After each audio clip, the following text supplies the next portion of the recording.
show the audience. Mm-hmm.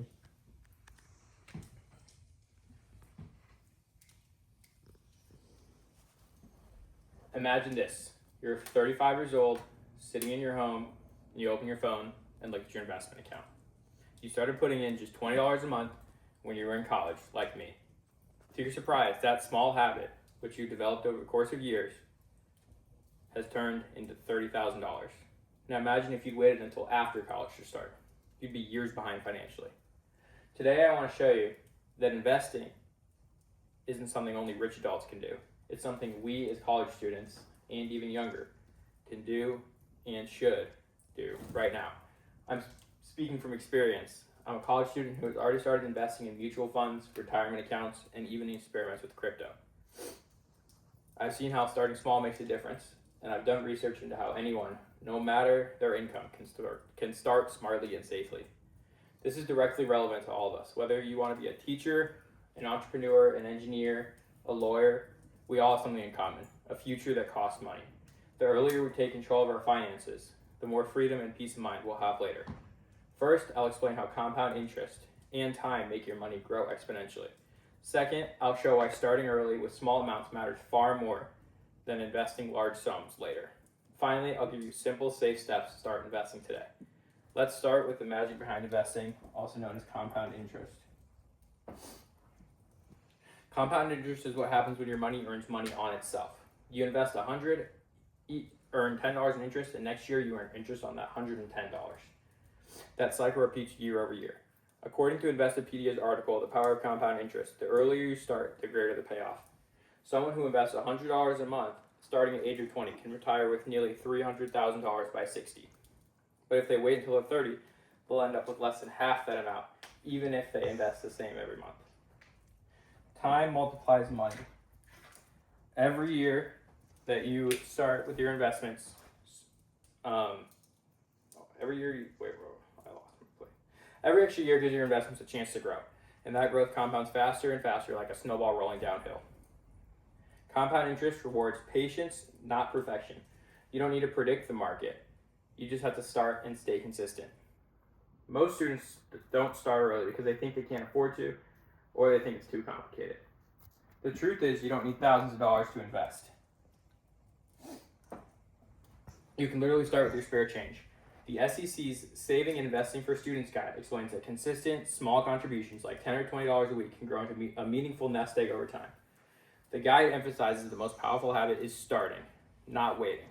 CNBC's video, How Young Investors Can Get Ahead in the Stock Market, highlights that young investors have one advantage: time. Even if the market dips or goes down, those who stay invested and keep contributing regularly almost always outperform the people who try and time the market later in life. Let's take a look at two imaginary students, Emma and Jake. Emma invests $25 a week from age 20 to age 30. Jake waits until he's 30 and then invests $25 a week until he's 60. Who ends up with more money? It may seem obvious that Jake, who invests for 30 years, should have more money, but compound interest flips this equation. Emma's early investments start earning returns or interest right away, and those returns themselves begin to earn more returns year after year. At the end of each year, Emma earns interest on the total balance of her account, not just what she contributed. By the time Jake starts at age 30, Emma's money has already been growing for a full decade, and every extra year multiplies her growth because her balance, not just her contributions, keep compounding. If we assume a 9% annual return, the historical average of the stock market, Emma invests $25 a week, or about $1,300 a year, from age 20 to age 30, which means she contributes a total of $13,000. When she stops adding money at age 30 and lets it compound for 30 more years without touching it, her account grows to roughly $257,000 by age 60. Jake, on the other hand, waits until age 30 to start. He invests the same $25 a week for 30 years, contributing 3 times as much, $39,000 in total, but ends up with only $171,000 by age 60.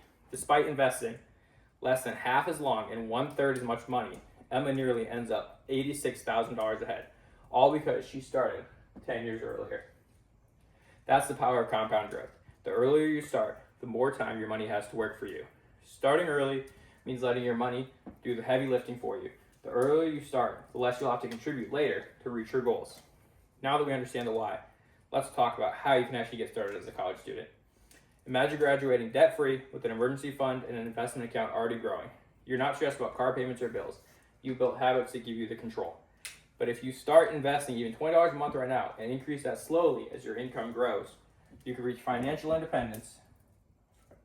You can reach financial independence before your peers. That's not just about being rich. It's about freedom. The freedom to take a vacation, to buy a home, to have kids without constant financial worry. Now imagine the opposite, waiting until your 30s or 40s to start. You'll have to contribute 2 or 3 times as much money every month just to catch up. The delay costs more than you think. Early investing builds confidence. It teaches you discipline, planning, and patience. Today we've seen how compound interest grows your money exponentially. Why starting early beats waiting until later, and how easy it is to begin investing as a college student using beginner-friendly apps and accounts. Start today. Download an investing app like Fidelity, Vanguard, or Ally. Open a Roth IRA. Even if you only invest the cost of a Netflix subscription each month, your future self will thank you.